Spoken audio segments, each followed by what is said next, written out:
नमस्कार, मैं मीनल। हर समय आपके साथ टीवी न्यूज़ चैनल में आप सभी का हार्दिक स्वागत है। तो चलिए नजर डालते हैं आज के कुछ मुख्य समाचारों पर।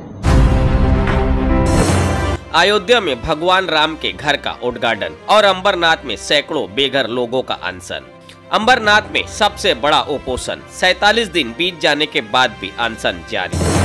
आज जहां पूरा देश अयोध्या में हो रहे भगवान राम के घर का उद्घाटन समारोह पर खुशियां मना रहा है, वहीं अंबरनाथ में 12 वर्ष पूर्व बेघर हुए महाराष्ट्र हाउसिंग बोर्ड के 192 फ्लैट धारक अपने घर की मांग को लेकर अनशन पर बैठे आंसू बहा रहे हैं। भगवान राम के घर राम मंदिर का मसला तो हल हो गया, मगर इन बेघर लोगों का मसला गंभीर होता नजर आ रहा है और बिल्डर इन गरीब बेघर लोगों पर ब्लैकमेलिंग का आरोप लगा रहा है। जबकि इस अनशन को 47 दिन बीत चुके हैं, जो केवल बकाया भाड़ा तथा अपने घर वापस लेने की मांग कर रहे हैं, जिनकी समस्या सुनने वाला कोई नहीं है। कारण प्रशासन तथा शहर के नेताओं ने खामोशी इख्तियार किए हुए हैं। अनशनकर्ताओं ने बताया कि उनके घरों को बिल्डर द्वारा 12 वर्ष पूर्व तोड़कर 3 वर्षों में नया घर बनाकर देने का वादा विकासक मेरसस क्रिसल बालाजी बिल्डकॉन के संस्थापक जेरी डेविड व विजन चिंदरकर ने किया था, जिसका करारनामा पत्र फ्लैट धारकों के पास मौजूद है। अनशनकर्ताओं ने बताया कि हाल ही में बांद्रा हाउसिंग बोर्ड कार्यालय में हुई हेयरिंग में बिल्डर की उपस्थिति न होने पर उनके वकील ने कहा कि उनके मौकिल इन अनशनकर्ताओं को जानते तक नहीं है। वो केवल उन लोगों को जानते हैं जो 12 वर्ष पूर्व कमेटी के रूप में उनके समक्ष थे, जिनके सामने करारनामा तय हुआ था। अनशनकर्ताओं का कहना है कि आज हम गरीब और परेशान यहाँ अपने घर वापस मिलने तथा बकाया भाड़े की मांग को लेकर उपोषण पर बैठे हुए हैं। यदि कमेटी के कुछ लोग ये समझते हैं कि बिल्डर से मिलकर उनका अनशन खत्म कर देंगे, तो ये उनकी भूल है। हम अपनी जान दे देंगे, पर घर वापस लिए बिना अनशन से नहीं उठेंगे। चाहे वर्ष गुजर जाए, पर हमारा अनशन जारी रहेगा। देखिए निसार खान की इस विशेष रिपोर्ट में। माझं नाव प्रज्ञा शिंदे। आमचे 8 नंबर बिल्डिंगमध्ये आमचे 3 फ्लॅट आहेत, 62, 67, 82 आणि 81। तरी आम्हाला लोक म्हणतात की हे लोक अनऑथराइज आहेत, आम्हाला ऑथराइज नाही आहेत। आणि दुसरी गोष्ट म्हणजे आमची जी 12 तारखेला हेअरिंग झाली, जे जेरी डेव्हिड चिंदरकर जे विकासक आहेत, त्यांनी आम्हाला एक पत्रक पाठवलं। त्या पत्रकामध्ये लिहिलं की हे लोक फ्रॉड आहेत आणि हे उपोषण जे करतात ते ब्लॅकमेलर आहेत। आणि प्लस आम्ही त्यांचं जे कन्स्ट्रक्शन चालू आहे, जे आधा अधूर आहे, म्हणजे झालेलं नाही, फक्त स्ट्रक्चरच उभं आहे, त्याच्यामध्ये म्हणतात की आमच्या ऑफिसवर यांनी दगडफेक केली, आम्हाला पैसे मागितले। यांच्याकडे काय पुरावा आहे की आम्ही दगडफेक केली आणि आम्ही पैसे मागितले म्हणून? दुसरी गोष्ट म्हणजे अशी की आम्हाला हे लोक म्हणतात की ब्लॅकमेलर। जर आम्ही आमच्या हक्काचे भाडे मागतोय तर आम्ही ब्लॅकमेलर आहेत का? आम्ही फ्रॉड आहेत, इथे बसणारे फ्रॉड आहेत। इथे बसणारे प्रत्येकाचं समजा त्यांच्या नावावर घर नसेल, त्यांच्या आईचं आहे, वडिलांचं आहे, नवऱ्याचं आहे, मग हे लोक अनऑथराइज आहेत का? अशी किती फ्रॉड। आणि आमच्यातलेच काही लोक जे आहेत ते त्यांना मिळालेले आहेत आणि ते लोक त्यांच्या बाजूने बोलतात। आम्ही अशी किती वर्ष अजून थांबणार? 12 वर्ष झाले, 12 वर्ष। रामाचा 14 वर्षाचा वनवास होता, तसं आम्हाला 14 वर्ष वनवास करावा लागणार आहे का? एकनाथ शिंदे साहेब जे येत आहेत आता प्रत्येक ठिकाणी म्हणतात की घरावर झेंडे लावा, तर आम्ही सुद्धा आता घरावर झेंडे लावायला आमच्याकडे घरं नाही आहेत, आम्ही घरावर झेंडे कुठून लावणार? आम्हाला एकच विनंती आहे विकासकाकडे की आमचं आम्ही ब्लॅकमेलर नाही आहेत, आमचा हक्क मागतोय। आमच्या घराचे जे भाडं आहे, जे 5 वर्ष तुम्ही थकीत भाडं जे ठेवलेलं आहे ते भाडं द्या आणि आम्हाला आमचं लवकरात लवकर घर द्या, ही हात जोडून विनंती आहे। आणि आमच्या जीवाला पण खरं म्हणायला गेलं तर धोकाच आहेत। प्रत्येक आतापर्यंत 3 लोकांना आम्हाला म्हणजे धमक्या पण येत आहेत आणि मारायचा पण प्रयत्न करतायत।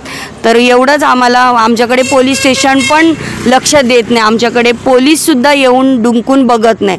आज आमचा 45वा दिवस आहे, आम्ही कोणाकडे हाक मारायची आणि कोणाकडे गुहार करायची हे आम्हाला कळत नाही। तर जे कोणी न्यूज बघेल किंवा ज्या कोणी बातम्या बघतील त्यांना आम्हाला प्रशासनाला हेच सांगणं आहे की प्लीज आमच्याकडे लक्ष द्या, एवढंच बोलेल मी। अनिता अशोक दाबिळकर, रूम नंबर 11 मध्ये बिल्डिंगमध्ये राहते आणि मी आज 12 वर्ष झाले मी चिंदरकरांना माझा स्वतःचा रूम दिलेला आहे आणि त्याने माझा 12 वर्ष झाले तरी मला त्याने भाडं 5 वर्ष झाले दिले नाही आहे। त्यांच्याकडे आमचं काही मागणं नाही आहे. आमचं स्वतःचं घर आणि जे आमचे जे थकीत भाडं आहे त्यांनी ते द्यावं आणि जे आमचे ॲग्रीमेंट पेपर आहे त्यांनी सोसायटीवाल्यांना दिले. 12 वर्ष झाली तरी त्यांनी आम्हाला काय हातात दिलेलं नाही आहे. पण आत्ता ते काय करतील त्याने आणि वरून आम्ही या इथे बसले गरीब लोक आहेत. पण आज जे झाले जे का उपोषणासाठी लोक बसलेले आहेत ते काय आम्ही ब्लॅकमेलर नाही आहेत. आमच्या स्वतःच्या घरासाठी आम्ही बसलेलो आहोत आणि एवढंच आमचं मानणं आहे का आम्ही त्यांनी यावं आणि आमच्याशी संपर्क साधावं. बस एवढीच आमची इच्छा आहे. मी Shakuntala Patil, building number 11, room number 166. आम्ही 12 वर्ष झाले घर दिलेलं आहे. आम्हाला 5 वर्ष झाले भाडं मिळालेलं नाही आहे आणि त्याच्यामध्ये आम्ही जे इथे उपोषणाला बसतो आहे त्याच्यात आम्हाला बॅकमेल म्हणतात आहे. आम्ही काय बॅकमेल केलं आहे, कशासाठी हे केलं आहे? आम्ही आमच्या हक्काच्या पैशांसाठी आणि घरासाठी बसलेलो आहे. आम्हाला हक्काचे पैसे पण मिळत नाही आहे, घर कधी देणारही सांगत नाही आहे. याच्यापुढे मी काहीच बोलू शकत नाही. नंबर आपका, घर नंबर क्या है और क्या जानकारी देंगे? मैं संतराज गिरी, बिल्डिंग नंबर 11 और रूम नंबर 168. गया 12 साल से हम लोग देख रहे हैं कि बिल्डर हमसे कभी बात करने को इधर तैयार नहीं है. आते वैसे चले जाते छुप के. कितने दिन हो गए हम लोग का ना भाड़ा मिल रहा है ना घर मिल रहा है. तो उनका क्या है? और अपना सोसाइटी का मेंबर लोग है कि उनका डीजल हो गया है. आज 12 साल तक वही सोसाइटी नहीं चलता है. उसका 5 साल में सब ये होता है, नया कमेटी चुनने का रहता है. लेकिन वो चुना ही नहीं किसी ने भी. तो अपने आप वो लोग आगे जा रहे हैं और क्या हो रहा है वो हमको बताते भी नहीं है. तो उसके लिए हम लोग अभी उन लोग कमेटी वाले आके मिल के कि या बिल्डर आके हमसे मिलेंगे. मी मिलिंद खरात, बिल्डिंग नंबर इमारत क्रमांक 10, रूम नंबर 115. आम्ही जवळजवळ आज 45 दिवस आहे. आम्ही आज जवळजवळ 12 वर्षापासून बेघर आहोत आणि आम्ही काय मागतो? आम्ही काय जास्त मागत नाही आहे. आम्हाला हक्काचं घर आणि जे काय थकीत भाडे आहेत तीच, याच्या व्यतिरिक्त आम्ही काय मागत नाही आहे ना. आणि आम्हाला हे आमच्यातले काही माणसं आहेत जे हे ना विकासाला मदत करतात आणि वरतून आम्हाला बोलतात की ब्लॅकमेल. हे कितपत योग्य आहे? आम्हाला फक्त आम्हाला एवढंच मागणं आहे की आम्हाला हक्काचं घर आणि भाडं द्या.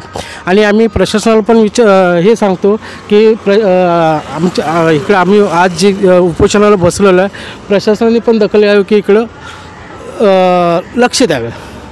येणार बिल्डिंग नंबर 8, रूम नंबर 79. इथे उपोषणाला आम्हाला 44 दिवस झालेले आहेत. पण आम्हाला 12 वर्षापासून आम्ही जे हे बिल्डरला घर दिलेलं आहे तर 5 वर्षापासून आम्हाला भाडंही नाही आहे आणि घरही नाही आहे. तर इथे जे आमचं उपोषण चालू आहे तर आम्हाला इथे आमच्या हक्काचे पैसे मागण्यासाठी आम्हाला ब्लॅकमेलर ठरवलं जातं आहे. तर मला एकच सांगायचं की हक्काचे भाडं आणि घर मागणं म्हणजे काय ब्लॅकमेलिंग आहे का ही? हां, तसं ज्यांच्यापर्यंत हा निरोप पोचवायचा ते पोचेलच. पण त्यांना एकच सांगायचं की ब्लॅकमेलर कोण आहे हे तुम्हाला चांगलं माहिती आहे. इथे बसणारे जे आहेत ते गरीब लोक आहेत की जे इथे भाडं भरण्याची ज्यांची ऐपत नाही आहे किंवा चणे खाऊनसनी इथे दिवस काढतात आहे. तर साहेब तुम्हाला एकच सांगणं आहे की तुम्ही हा शब्द आमच्यासाठी वापरू नका ब्लॅकमेलर म्हणून आणि आमची मनं दुखवू नका. तर जे खरोखर ब्लॅकमेलर आहेत तुम्ही त्यांच्यासोबत आहात आणि आमच्यासोबत नाही आहे का? आमचं घर नव्हतं का इथे? हां, बाकीच्या लोकांचं घर आहे आणि आम्ही तुम्हाला इतकं इमानदारीत घर दिलेलं आहे तर त्याचा तुम्ही आम्हाला हा मोबदला देऊ नका एवढंच तुम्हाला सांगणं आहे.